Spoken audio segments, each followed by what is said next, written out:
Welcome, everybody, to the MNmaxed podcast. I am your host and game master, Tyler Dykman, and today we are starting our playthrough of the Fall of Plaguestone, Paizo's introductory level 1 to 4 adventure for Second Edition.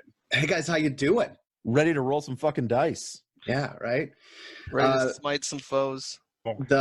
The first thing I want to point out before we start here is that in our setup, we are recording over the internet. We're using a voice chat conference, and we do utilize Syrinscape in our games. So I just wanted to plug Syrinscape here real quick because they have an awesome product here. You can subscribe and get access to all of their awesome sound sets, and we'll include a link for Syrinscape later on, in the description of the video. Show notes, Tyler. It's called show notes. Show notes, right? Learn to podcast, noob. Look at me, I'm fancy Mr. David. I know all these weird words. I've listened to a goddamn podcast once in my life. Anathema. I'm going to point out something really big for our playthrough of the Fall of Plaguestone. We hardly understand the 2E system to its entirety. I've been trying my best to just devour this book over the last 2 days now. It's, as of recording here, it's August 2nd of 2019, the day after Second Edition's release date. So we're learning. Hopefully you guys can learn something listening to us. We're going to do a lot of crunching of the rules in this with not as much RP. The RP is still going to be there. We're primarily focusing on learning the game. We're going to, after we're finished with Fall of Plaguestone, we're going to jump into Paizo's full campaign, which is Age of Ashes. Of Ashes. Yeah, you can, the Age of Ashes. And when we do that, we're full diving into that, role play heavy, and we're going to be running with as little rules lookup as we can, because the idea is we're going to learn everything we need to know during the Fall of Plaguestone. So we're going to begin. The whole adventure starts off with our party of intrepid adventurers, not really quite intrepid adventurers yet. You all are in a wagon train, and you're in a wagon train that's run by a man named Bort. Bort is a dwarven merchant, and you're currently on the road. Is this the start of a Skyrim game? Yeah, fade to black. You wake up, your hands are tied. Across the wagon. No. Greetings, stranger. Every time. Every time. This is my nightmare. But no, you started off in a wagon. You guys have been in the wagon, in the train here for a couple of days. You're passengers, and you're on your way to Andoran from Isgard. And from Andoran. To Andoran. Through Andoran. To Andoran. Basically the revolutionary United States version of fantasy role-playing. Yes. That's the best way to think of it. It has been 3 days since you left Eladir, climbing into the back of one of Bort Bargith's wagons, bound for the faraway Andoran capital of Almas. The smiling caravan master cut your travel cost to only a handful of coppers, so long as you promised to protect the wagons should any trouble arise. Fortunately, your journey through the hinterlands of Isgard has been quiet, even if the ride itself has been far from comfortable. As you broke camp this morning, Bort announced that you should arrive at the town of Etrin's Folly by nightfall, and he promised a comfortable bed for the night as a reward for a long day's travel. The caravan's teamsters shared a chuckle between them, trading knowing glances and subtle nods. But soon enough, you were on the road again, and the wagon bouncing and creaking along the uneven trail. Does anybody want to give me their character descriptions? You guys don't really know each other. You've been on the road for 3 days. Maybe you've been really quiet so far. I said, I am very quiet. My name is Vorn Storm, and I just sit awkwardly in the corner. My half-orc, all dirty, druid-like. I've been living out in the woods for So you're Years. definitely like, I can distinguish you're a half-orc. I feel like everybody just keeps away from me because I smell, and yeah, I'm kind of the gross guy in the corner that nobody wants to talk to. Smell like BO and wet dirt, right? Oh, it's nasty. It's nasty. All right, Vorn Storm sits in the corner of the wagon and just kind of quietly stares out and watches the forest as it passes. There is also a halfling aboard the wagon party. His name is Plum Pargeday. He dresses all in purple as much as he can manage. He looks pensively out as if he's longing for something. So Plum the halfling sorcerer, just kind of hanging out, looking wistfully into the woods. What it really is he's homesick for the sea. The road is not the place for a sailor. You'll also find a goblin in the wagon, and he has approached every single one of you and started up a conversation at least once. And The only thing that could stand the smell of the half-orc. I was gonna say, Oh, yeah. You He- attempted to start a conversation with the half-orc. No conversations from the half-orc. Just some I mean, grunts. regardless of what you guys say to him, he will walk up to each and every one of you and go, "Me Miklik, who are you?" I'm Daru. How do you feel about Desna? I try to like preach to this goblin. Who? Desna, the butterfly? I knock on my shield. Butterflies. Butterflies tasty. No. Nope. Yes. I like butterflies too. The goblin's right. And I look back at the trees. You just like them, or you eat them too? No. Oh, yeah. All that you would eat things of nature like that. Hey, that's what the goblin's doing. Much better ways of getting sustenance. They tasty. Well, after realizing the goblin isn't really ready for a good conversation about religion, I'll just go back to praying. Plum Pargeter would engage you in conversation about Desna. Oh, heck yeah. He follows the Lady of the Roads. Like, you're a follower of her, or you just, like, know of her? Oh, no. Desna has served me well on many a journey, over sea and over land. Who's this Desna? The only god I know is nature. Desna, the butterfly, She's lady of definitely travel pretty. and inns. You named a butterfly Desna? She kind of named herself, I think. What? I'm sorry if I ate her. Oh, God. I've never named a butterfly before. So as you guys talk, you get to know each other. The day passes. It's a really quiet journey. After some time, it's like late afternoon, you hear from ahead of the wagons, "Up ahead is Plaguestone." No, I don't think I have any kind of check to know anything about Plaguestone. Is there any kind of general knowledge I might have of what Plaguestone is? Do you have society? What lores do you have? I mean, I know why I'm going here, right? No. This is the Etrin's Folly is a stopover on the way to Andoran. Yeah, Oh, okay. And that's where I'm going. Yes. Sorry, okay. we're heading to Andoran. Yes. No, I do not have anything relevant. I lean over to one of the more experienced travelers on this wagon and I ask, "So, do we know anything about this Plaguestone place?" Plaguestone. Etrin's Folly. We call it Plaguestone. Careful when you're talking to the locals. They don't like that name very much. I see. I'll keep that under my hat.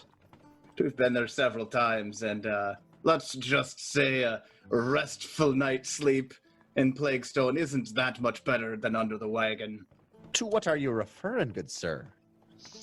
Well, the only rooms they got at the inn are just some stuffed mattresses over the stable. Oh, I see. Well, It's not very comfortable. Sure, I'm it'll be used the to best sleeping sleep the half-orc ever got. I was I'm gonna used to say, like- sleeping in the brig, so it's fine. We've got a sailor, a fucking goblin, and a half orc. None of us care where we sleep.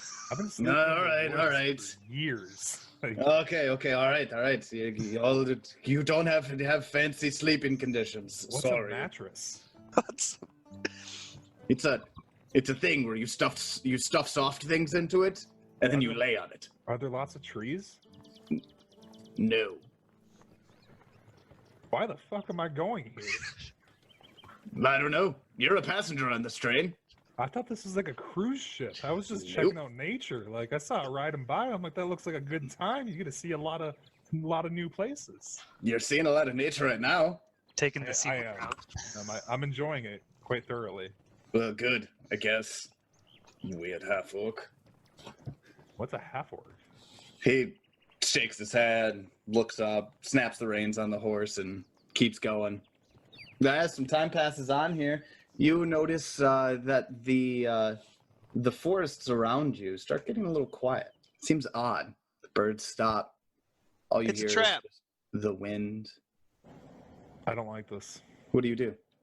It gets quiet in the forest and the druid doesn't like it. I try to perceive what is happening around me.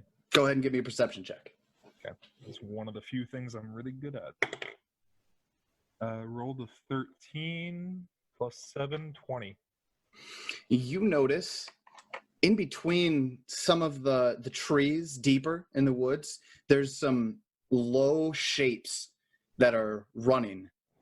Do I recognize what kind of shapes? I mean, I've been living in the woods all my life. Definitely four-legged animal. You're thinking like a wolf or a dog or something like that. They coming at us? No, they're running along and trotting alongside of the wagons as they move forward.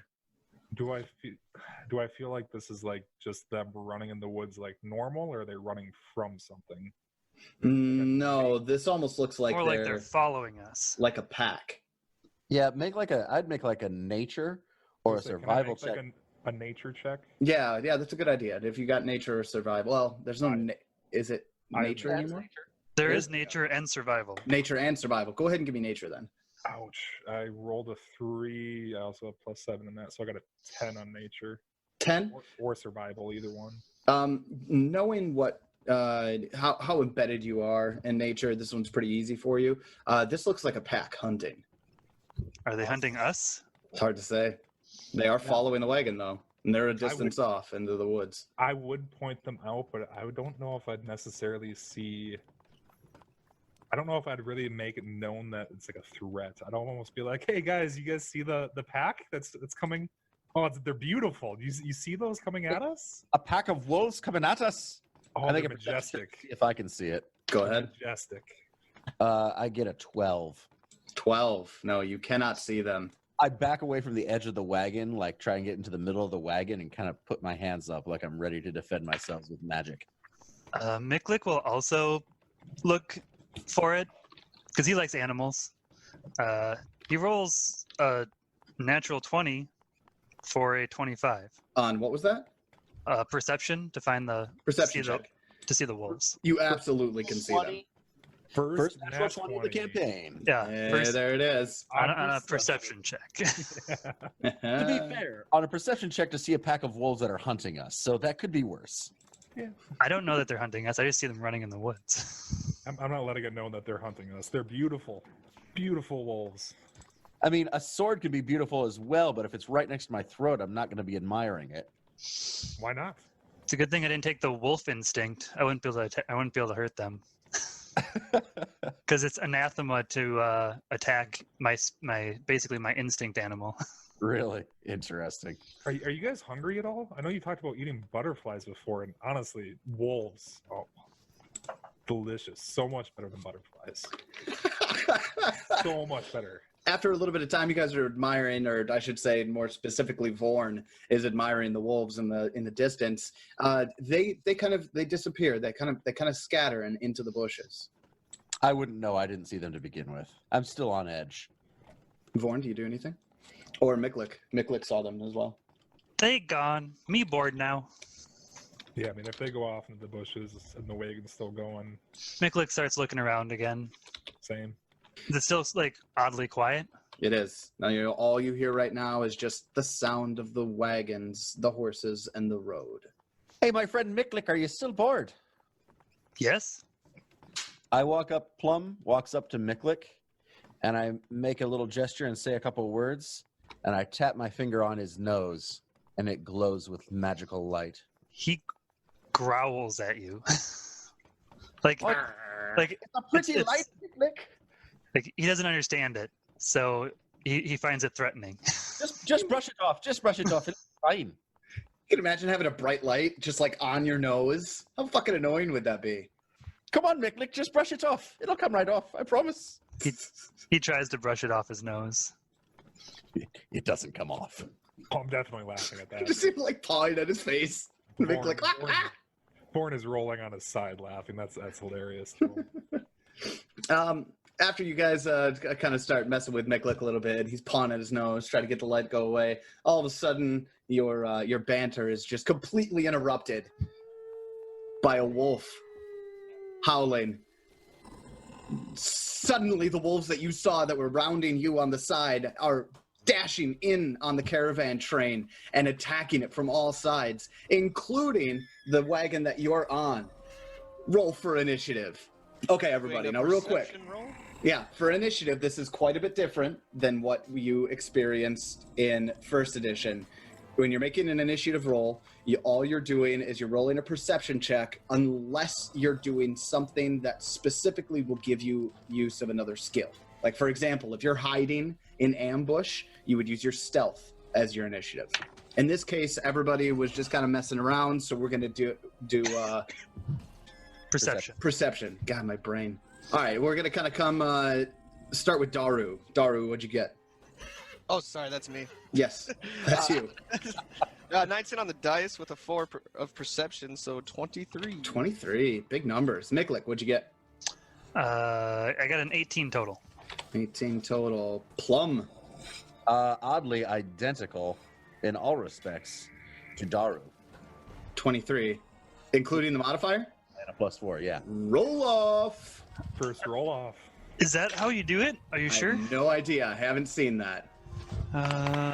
If your result is tied with a foe's result, the adversary goes first. If your result is tied with another PC, you can decide between yourselves who goes first when you reach the place in the initiative order. Cool. No So you roll. guys are going to end up going first here because you had the highest rolls. After that, your places in initiative order usually don't change during the encounter. So Daru, it's up to you. Is going first something you would like to do? I'll hold the line, sure. And then last here is going to be Vorn. Vorn, give me your initiative. So I do have a question. I know you want perception. Yes. Being that this is a kind of like a natural animal, would it be possible for me to use like a nature check instead of a perception? Instead of perception? Like, don't like being a druid fighting wolves. Obviously, my past. I'll Like, give it to knowing you. the best way to approach them in battle. Definitely. Let's do it. Nature check for this initiative roll for Vorn. Rolled a 5. That is a 12. They pop out of the trees pretty close to where you guys are at. We're talking like 10 or 15 feet away from the wagon. And the teamster that's sitting on front is doing everything in his power to keep the horses in check. And the start of this combat is going to be handed to Daru. You go first, or Plum, whoever you decides. Well, so we're still in movement, like the horses are still going. No. The train has stopped. Oh, okay. Then they're definitely hostile. I'll just step off and I'll go fight myself a wolf. Let's. I'll use a 1 reaction for his stride, 1 reaction for a. One Just action.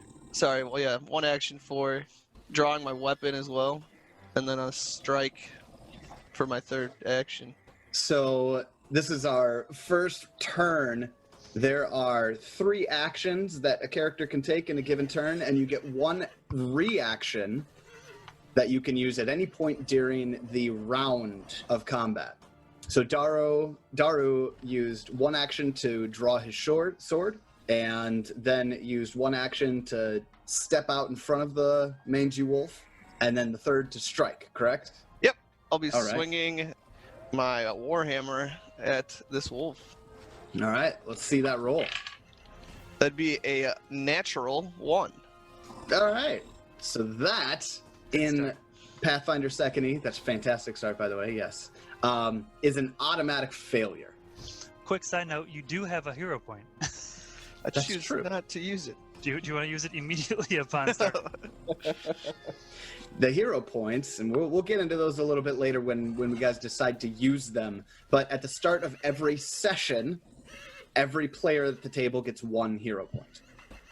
So Daru has used all 3 of his actions. Then we're going to go over to Plum. It is your turn. So, Plum Pargeter is going to take 1 action to cast a spell, and a shield pops up in front of him. He sees that there's a wolf directly in front of him, and no other obvious person for it to attack. He wishes he could back up, but there's no space to do so. So instead, a little ball of water forms in his hand. He says a word, and it launches real fast at that wolf. And I will make a spell attack at that wolf. Okay. And for your spell attack, how do you determine what that is? So it is my proficiency plus my spellcasting stat modifier, which in my case, as a sorcerer, is charisma. So it's not using dexterity, which used to be a super important thing for like a sorcerer who used a lot of touch attacks. Now it's all just spell attacks, or at least as far as I've seen, it's mostly just spell attacks. So that's what I'm going to do. Fantastic. And David, proficiency? Yes, proficiency.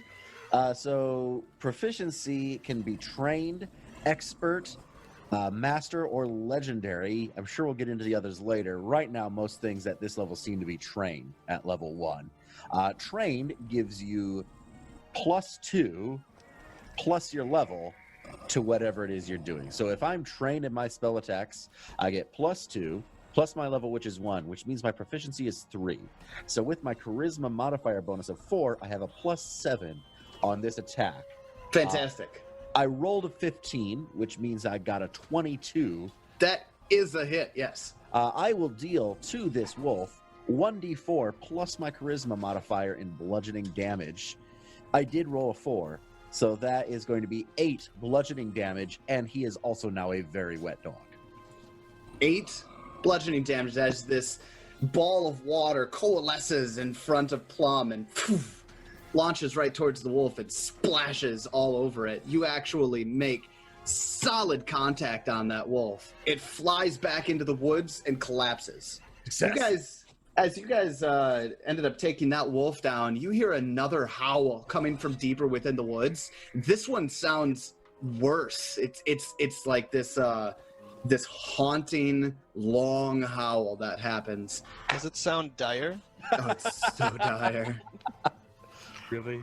Another wolf pops out of the forest, and this one is big. This is a bigger wolf. It looks like it has like things matted in its fur, and it almost has this like green tinge to some of those places where the fur is matted. And Plum, was your spell 2 actions? My spell was 2 actions, yes. That would be the end of my turn. So that would be the end of your turn. So we have this new wolf that's popped up. The first thing that this wolf does is he uses 2 actions to howl. He unleashes a terrifying howl. And this is going to demoralize all enemies within 30 feet. Let's see. Attempt an intimidation check against that target's will DC. So what's going to happen here is it's going to make an intimidation check, and you got your guys' will DC is 10 plus your will save. Yes. So what is... That's it? Yes. Yep. This is actually an attack it's going to do against you guys. And it's going to get a 15. Okay, so Vorn is unaffected. Daru, what's your will DC? My will DC is 16. It's not going to affect Daru. What about Miklik? Miklik has a 15. That actually makes the DC. If it matches or goes over the DC, it's effective. So that means that this will affect you. Now, I do... Demoralize does say, if the target does not understand the language you're speaking, you're not speaking a language, or they can't hear you, you take a -4 penalty to the check. Well, there's no actual like language being spoken here. This is its own action.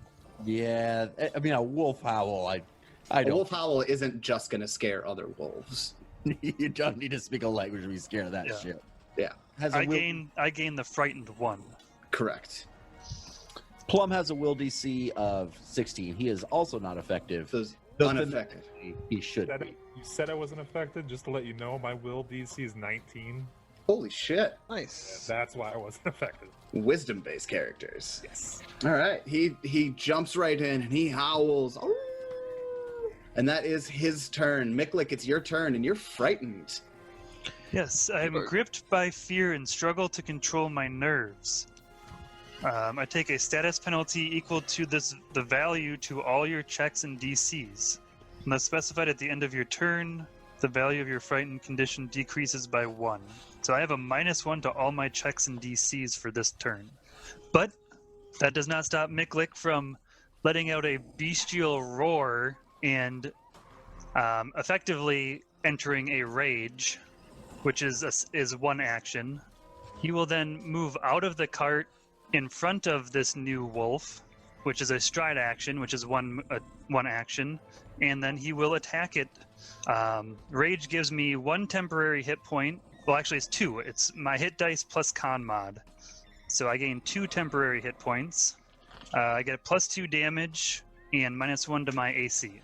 So that's 2 actions. You still have 1 more, correct? Yes, I will use my final action to swing at it with my fist, because I took the ape animal instinct, which gives me a 1d10 fist attack unarmed. That is a hefty fist. That is a hefty fist. Worthy of Harambe. Dicks out. I roll a 7 on the die, which gives me a total of 14 to hit it. 14 to hit the big wolf. No, that does not hit. All right, and that would be my turn. It dodges out of the way and growls at you. The wolf that Daru confronted ends up using its jaws to bite at you. Does a 24 hit your AC? That was at Miklik, right? No, I take that back. That's a 19. No, that was at you, Daru. That's at you, Daru. I heard Miklik, sorry. 19. Sorry, yeah, that 19. would hit. My AC would be 18. Okay, perfect. So you're going to get chomped at by this mangy wolf, and you're going to take 5 points of piercing damage. You also need to give me a fortitude save. All right. I have a fortitude 7, getting a 11 on the dice at an 18. 18 saves. You kind of see, as you get bit by the wolf, there's a couple of fleas that are on it that start jumping out at you. And you just brush them away real quick.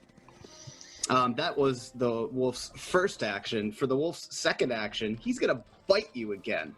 Now, because this is his second attack in the same turn, he's going to take a multiple attack penalty. Now, normally, the multiple attack penalty is a -5, unless you have an agile weapon. Then it's a -4, which is the wolf's jaws are considered finesse, actually. Somebody help me with finesse. Finesse use is your the same. dexterity Use instead of- dex for attack. Oh, okay, so it's not agile. So he's going to take a -5 on this. Going to get a 10 to hit you.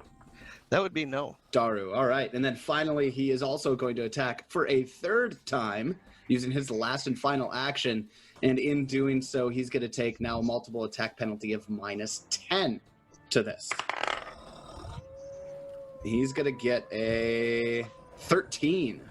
That is a miss. All right. So the wolf gets you the one time and then snaps twice. That's that mangy wolf's turn. The other one is going to use a stride action to get over to Daru and kind of help his little wolfy friend there and take a bite at you with its jaws. Rolled a 3 on the dice. That's not going to hit. Yes. And he's going to try for a second time. This is at the -5 because it's his second. This one, ooh, 17 hit. That would be a miss. Oh, right. Got a bunch of misses on that one. After that wolf's turn, we're at the bottom of the order. Vorn.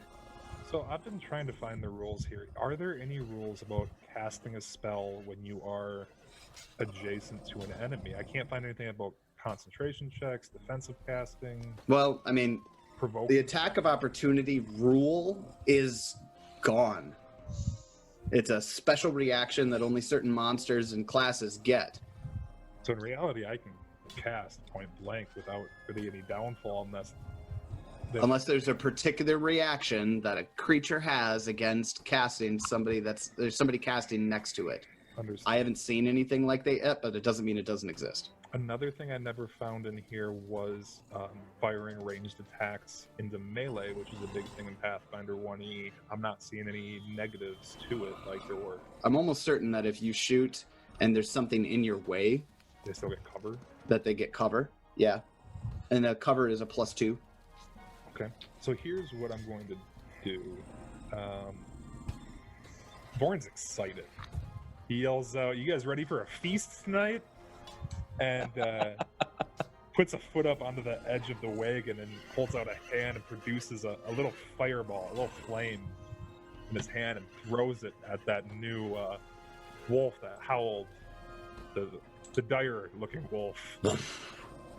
And he just streaks across the sky. Yes, and he is going to move before he does that too. Oh, stride action or a step? A step. Step takes 1 action. It's 5 feet, and it does not provoke reactions, as far as I understand. And Yes. fire off that little flame he just produced and get a 25. 25 does hit. Okay. And this is basically the exact same thing that David's character did before, Plum, only it's a flame version of his water ball. I get 6 damage. 6 fire damage. 6 fire damage to the big guy. Singes some of his fur. We're gonna go to the beginning of round 2. Back to Daru. All right. I'll be using 2 strikes against these guys. The first one is at no negatives. And 18 on the dice at a 24. 24 hits. Which one are you attacking? I'll do the same target on the east side. Got it. And a 1d8 on the Warhammer with 6 plus my strength at a 9. 9 points of damage. Daru pulls back and just crunches the skull of the wolf in front of him. That wolf is dead. I will use my second strike. This one will be at a -5. And it's embarrassing 9. A 9 does not hit. And then I will be using a new action in 2E called Raise Shield. And raising my shield, effectively gaining 2 AC from my shield, and with the feat shield block, have ability to block the incoming damage. We can get into that if that happens. All right. After Daru, it is Plum Pargetter. So Plum will again cast Shield as a single action, which, like what Daru is doing, causes me to raise shield action. However, mine is magical and floats in front of me. It doesn't take any hands. And then I will use my remaining 2 actions to again cast what is actually produce flame, but because I have the water elemental bloodline as a sorcerer, that's why it's water and deals bludgeoning damage. And I will launch that watery ball at the big wolf in front of Miklik. And Plum is now starting to like Miklik more because Miklik jumped out in front of the big scary wolf, so Plum didn't have to. I roll an 11, get a total of 18 on my spell attack to hit. 18 does in fact hit. Fantastic. I roll another 4 on my damage, so that is another 8 bludgeoning damage. 8. And a very wet puppy. This puppy is very wet, and he does not like it. And I am done. He shakes off a little bit, and then on his turn, he's going to stride back to about here. It's about 10 feet away from Miklik, and he's going to open his jaws, and this spray, this line of green acid comes out of its mouth, and it's going to hit Miklik, Vorn, and Plum.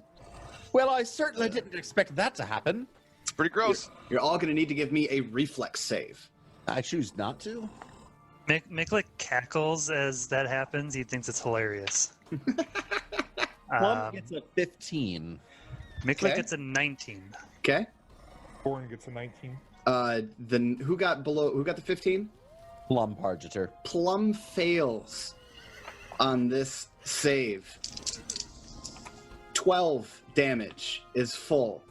12 damage to Plum. 6 damage to Miklik and Vorn. Acid just sizzles into your body.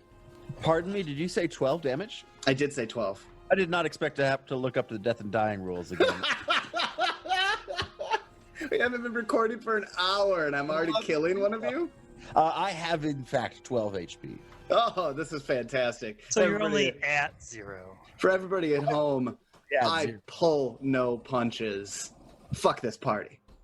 It does say you immediately move your initiative position to directly before the creature or effect that reduced you to 0. You already are there, That's true. but you are. that is an interesting thing, and you gain the dying 1 condition. I am dying 1. I am knocked out and dying 1, and I have to make recovery checks. Every turn? Yes, every turn. On your turn? Okay. On my turn. It looks as though if the value ever reaches dying 4, you die.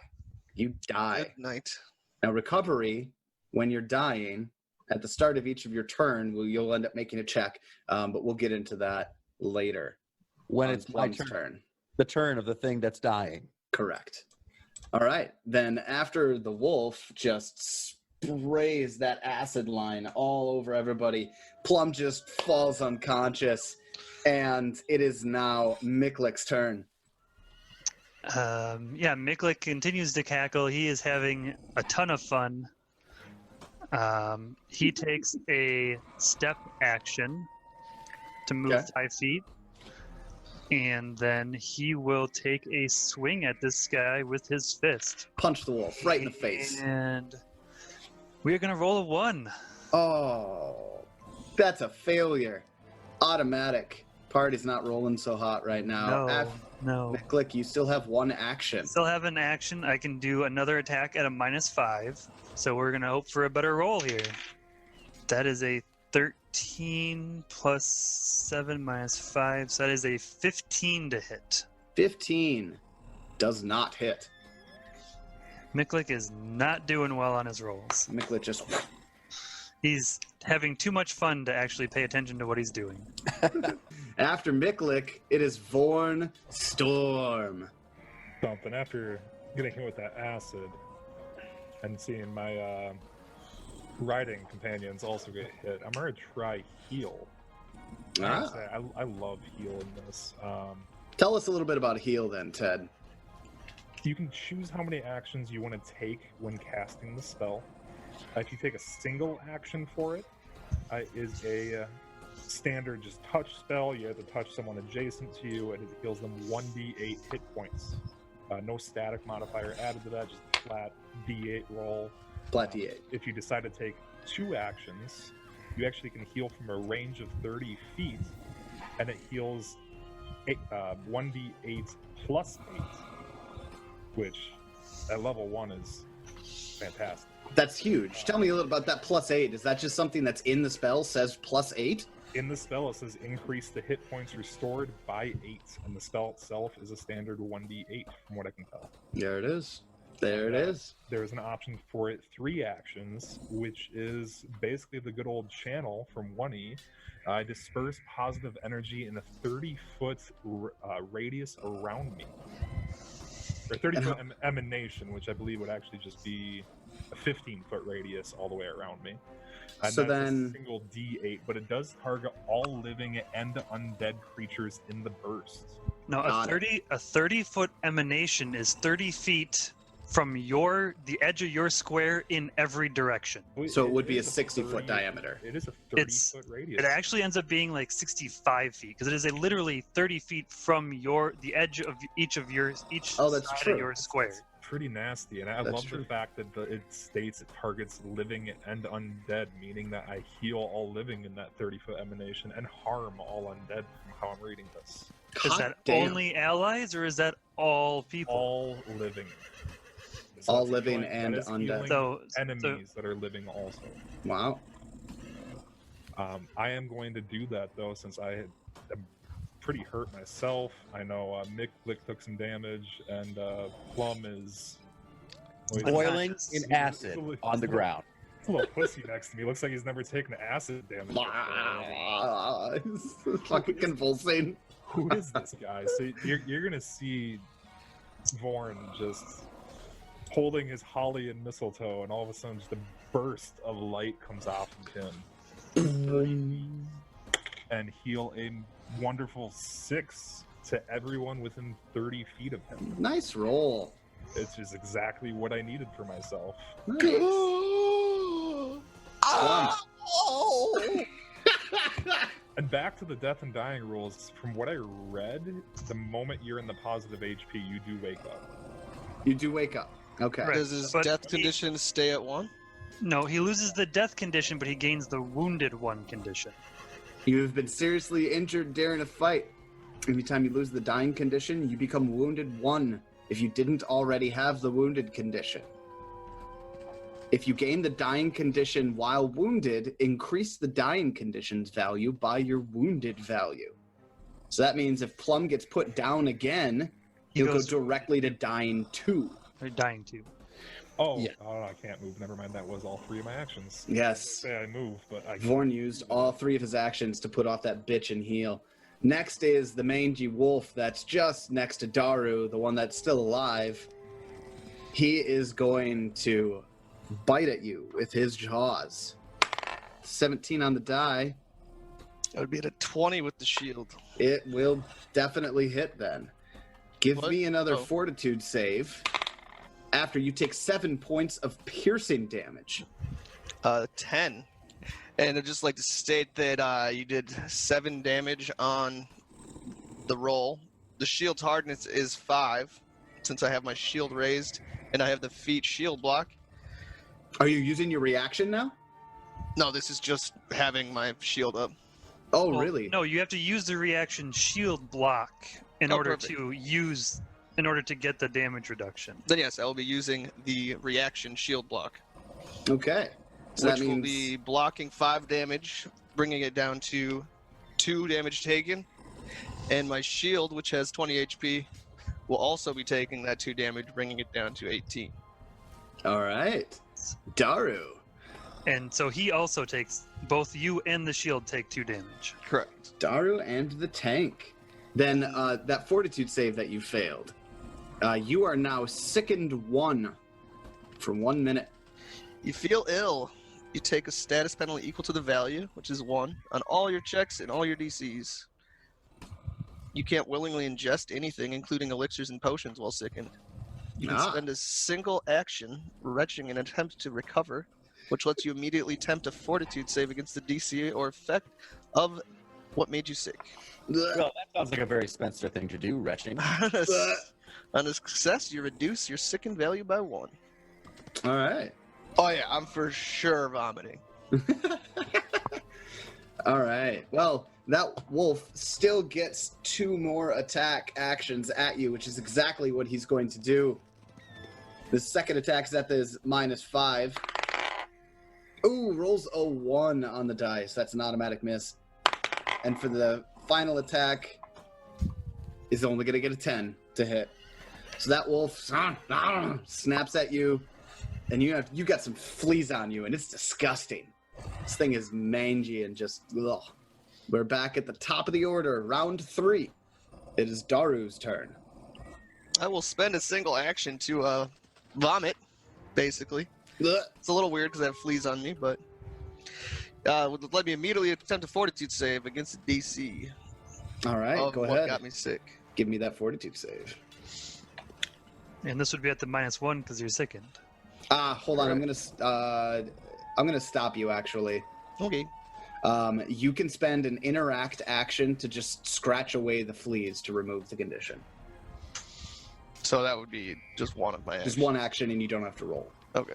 You just remove the condition. You lose 1 action. I guess I won't be throwing up tonight. Not yet. That makes more sense. Yeah, it did. Yeah. Because is that part of like the flea?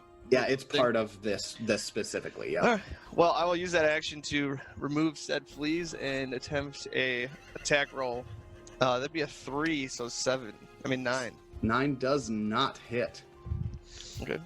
Okay, and you have a final action. I will actually be using my devotion spell, Focus Lay on Hands. In a 2E, it is just a flat 6 health restored, and it also gives the creature targeted by your lay of hands 2 AC until their next turn.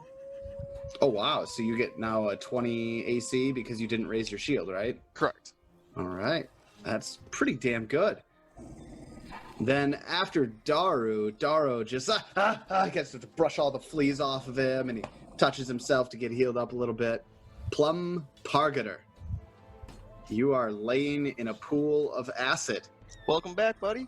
I'm laying in a pool of acid. Okay, so I will use the stand action, which is 1 action to stand from prone.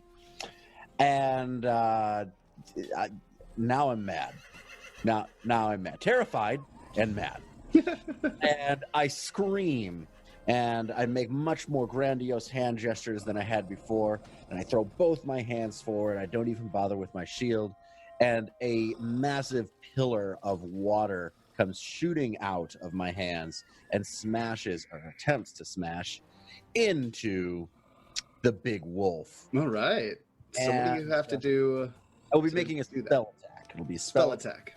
Got it. All right, let's see it. This is most of my stuff, and I do indeed roll a 12, which means I get a 19 to hit the wolf.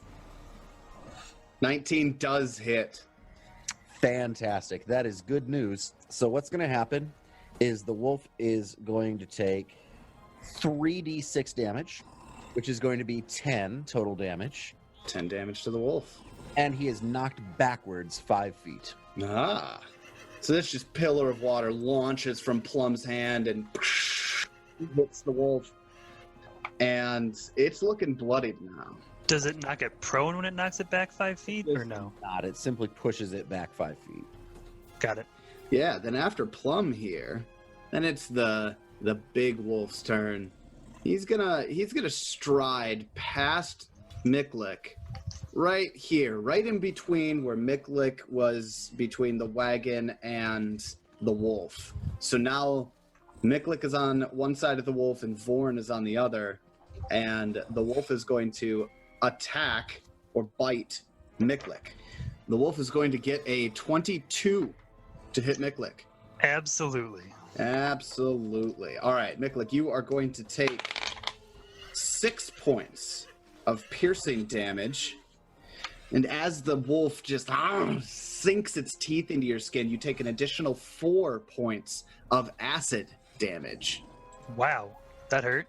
And finally, you are actually going to get knocked down. So after looking into it, we discovered that the big caustic wolf used 1 action to stride, a 2nd action to use its jaws to attack and successfully attack Miklik, and then its 3rd action to knock Miklik down. Miklik is now prone, and he did not get any options to attempt to save against it. The wolf just had to successfully bite it and then use an action to knock you prone. With that in mind, Miklik, you're prone. It is your turn.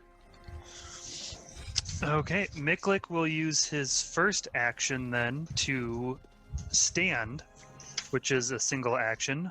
He is looking pretty hurt, but he will strike back at this thing. Okay, he will take his 2nd action to swing with his fist. And finally, maybe something that actually hits. He gets a 20 to hit. 20 does hit. So for damage, Miklik gets 9 on the die, plus 4 strength, plus 2 from rage. Gets a 15 damage. All right. Wow, big hit from Miklik. That was a punch?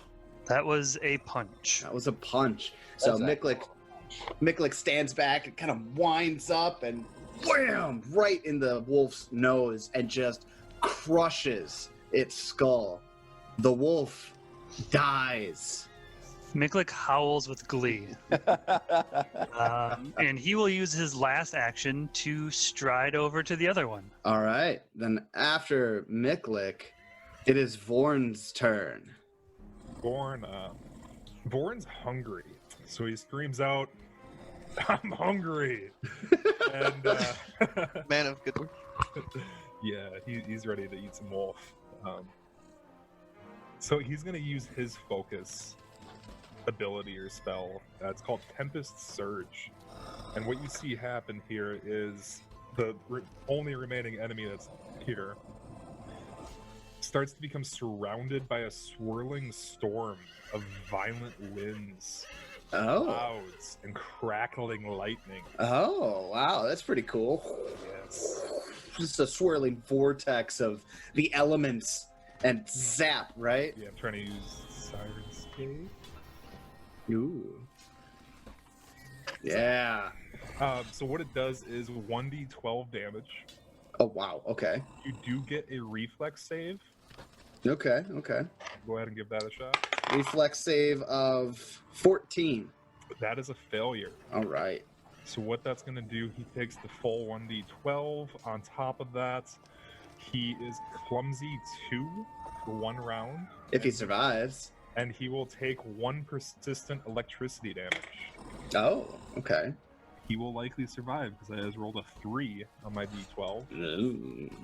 So a little zap, but then he is clumsy 2 for a round, and he continues to take electricity damage. All right. Well, it is that wolf's turn who's got, like, in between its fur, it looks like it's all standing on end, and he looks really uncomfortable. He's getting shocked here. Persistent damage takes place at the end of the creature's turn who has the persistent damage.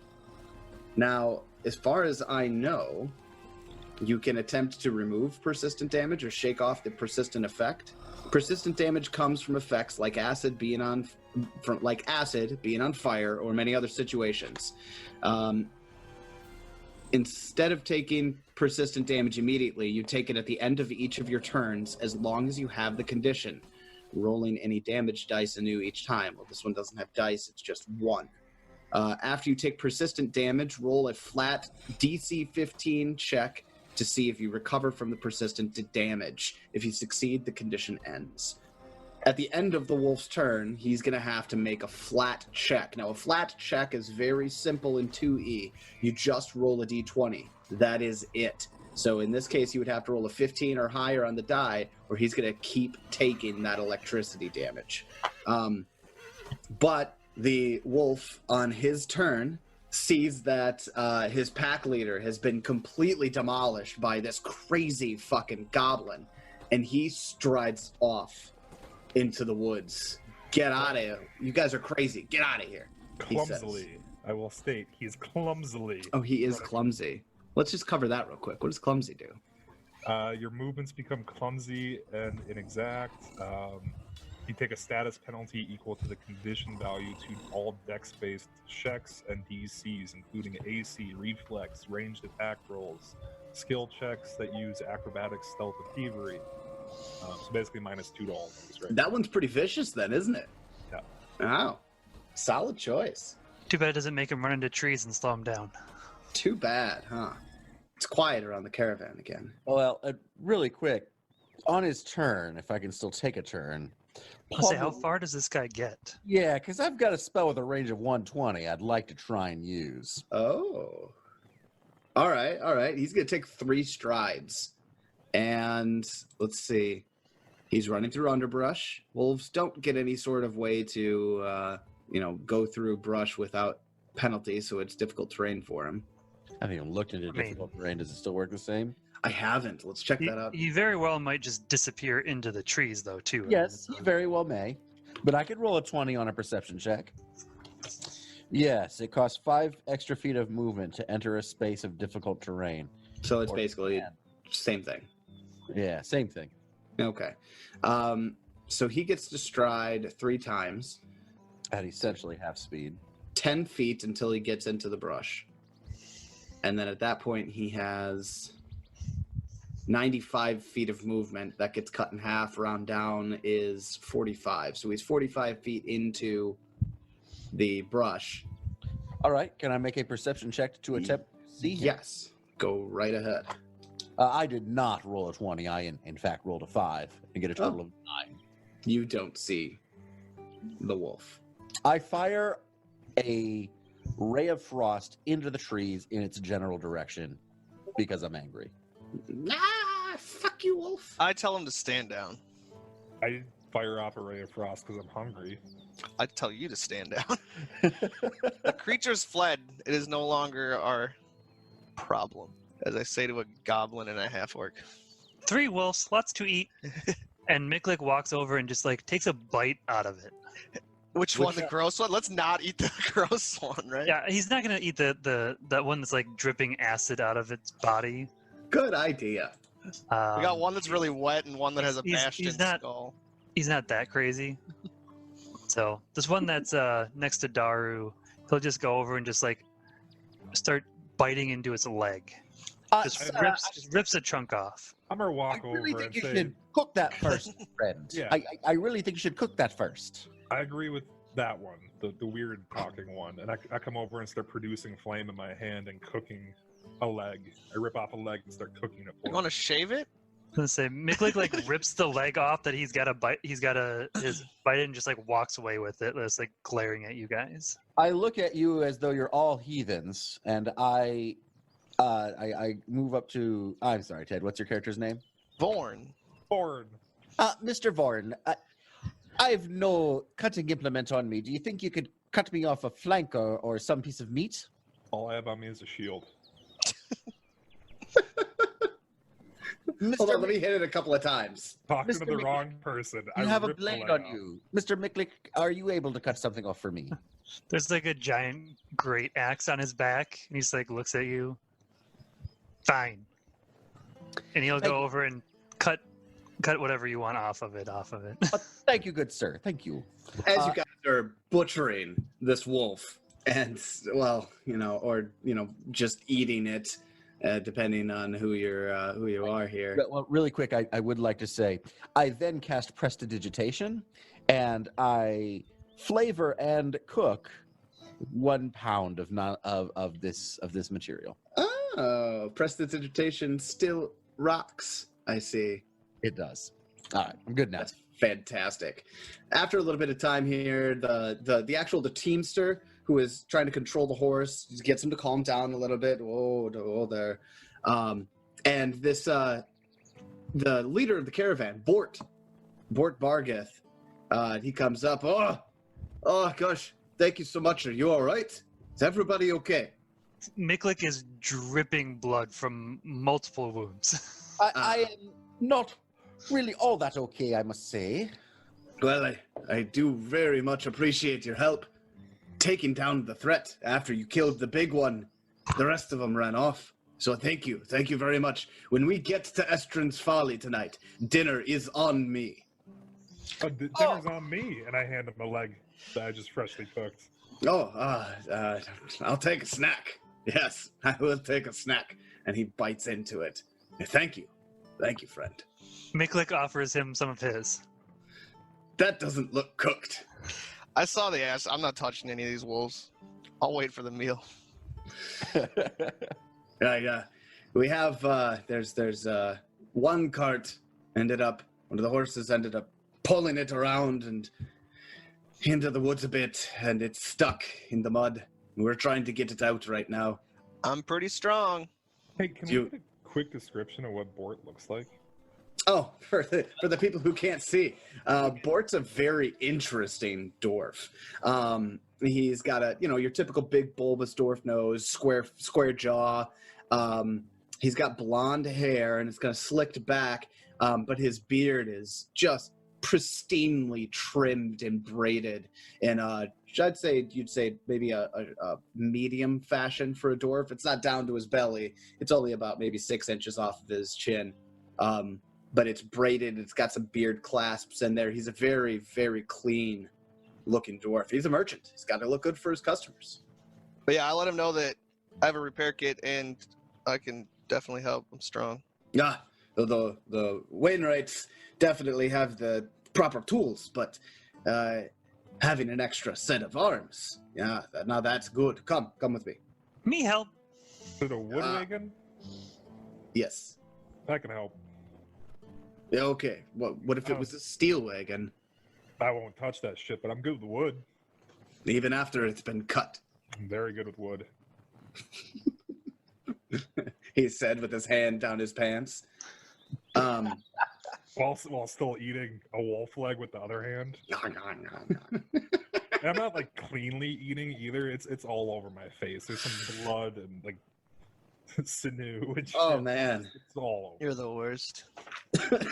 Why is the sailor the most couth of you I all? was gonna say that Miklik isn't any better. You can't tell what's his blood and what's the wolf's blood and what's.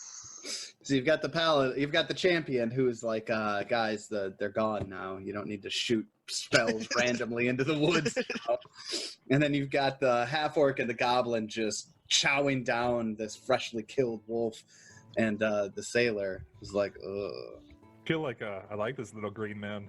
I do want to make a point of thanking both Miklik and Daru for stepping in front of the big scary wolves so that I didn't have to, even though one of them spewed acid on me.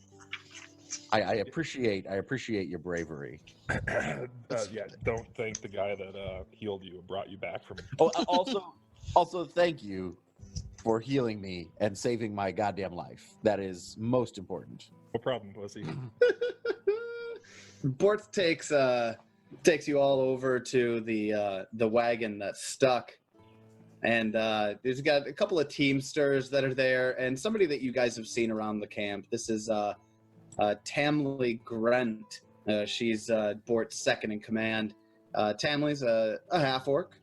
She's always got this. She's got this really interesting like pattern on her lips. It's like a purple V almost on her lips. She dresses plainly, but you guys have seen her, in your days traveling with the caravan, keeping everybody in check, and she's not mean, or she's not necessarily like outwardly angry or loud or anything like that. She's just making sure everybody stays in line, and she's directing the teamsters to try to push the wagon out. Oh, come on, push it out. Heave, ho, heave, ho. And then Bort says, if you want to help out, go ahead. I'll attempt to help out, but more than anything, is there anything broken on it? No, it's just stuck in the mud. Just stuck in the mud. No. I'll give it a shot to assist pushing it out. Yeah, Miklik goes to push. I would like anybody who is helping to attempt a athletics check. Plum refrains. Miklik gets a 26. Miklik's strong little fucker. 21. Yes, I have a +7 athletics and I rolled a 19. So Daru got a 21, you said? Yep. Fantastic. How about Vorn? Do I have to talk about it? Yes. First off, how does untrained skills work in this? If you're untrained, you just get 0. you get 0 proficiency. So for you, it's going to be a d20 roll plus whatever the athletics modifier is. Strength. You mean minus? The modifier still can be minus. So yes. I rolled a 9, got it, 8. Nice. Vorn puts his hands on it and makes it look like he's trying to help. I'm like, oh yeah, guys, Still holding a wolf leg, eating with one hand. It's kind of hard to get leverage with that thing. Miklik just puts the thing right in his teeth and just shoves it. After Miklik and Darun get into it, you end up pushing it out with relative ease. Miklik is short, but he's very muscular without losing his litheness. How do you pronounce that? Litheness. I think it's litheness. It is lithe, but I've never heard of litheness before. It might. I'm not sure what the word would be for that, but You know what? The English language is a complicated thing. You said a word we understand and added ness after it. It Fine. works. It works. It works. it's all good. You make up words. If we understand it, who gives a shit? All right. So you guys end up getting it pushed out, and Bort's like, thank you. I'm going to go back to my wagon now. Thank you all again for your assistance. We'll see you at Veterans Folly. Congratulations. You guys have successfully driven off the mangy wolf pack with the really odd large wolf that sprayed acid out of its fucking mouth. That hurt. Yeah, Yeah. was that gross? That did hurt. I was not expecting that. Did it hurt, guys? I suppose you were the only one who didn't get attacked by it. This is going to be the first time that this party, generally we don't do this. Most of the time I do milestone leveling, which is when you reach a certain point in the book or in the adventure, or when it feels like it's appropriate, you just level the PCs. Part of that was because the leveling system in 1E was, God, a lot of big numbers, stuff that you can easily lose track of after some time, and I can't tell you how often that we would get to the end of a session. I would say, did we give XP out for that fight? I don't remember. So we did milestone leveling. It's pretty basic in this. It is. That's what I really like about it. Every level, it takes 1,000 experience points to level up to the next level. That's it. From level 1 to 2, level 19 to 20. The amount of experience you get is based on how challenging a particular encounter was for the party at the time. So this particular encounter was a severe encounter. I'll say it was goddamn severe. I almost died. Yeah, right? First combat and the halfling just goes down. Like you've never seen a wolf that sprays acid out of its mouth. Like, Yeah, I don't live in the woods. I'm from the sea. I've never seen a wolf that sprays acid out of its mouth either. You could have fooled me. A severe XP budget is 120. 120. Some more. This is actually kind of a good place for me to point out that unlike a video game RPG, when you win the fight, you get all of the experience from that fight. That wolf ran away, you still won that fight, even though that wolf is still alive. We completed the objective of getting rid of them. Yeah, exactly. So, after the battle, and after pulling the cart out of the mud, we did a little looking, and the severe experience gained is 120, we saw. And we determined that everybody gets that 120. Now, this is for a party of 4. I know there's an adjustment table for if you have a bigger or larger party, but for this encounter, everybody is going to gain 120 experience points. That concludes our inaugural episode of the MNmaxed podcast. We want to thank you for joining us as we embarked into the Fall of Plaguestone and Pathfinder Second Edition. If you want to follow us, you can check us out at Twitter at MNmaxed. That's MNmaxed. You can also find us on any of the major distribution platforms for podcasts. Thank you again for joining us. We hope you have many great adventures of your own.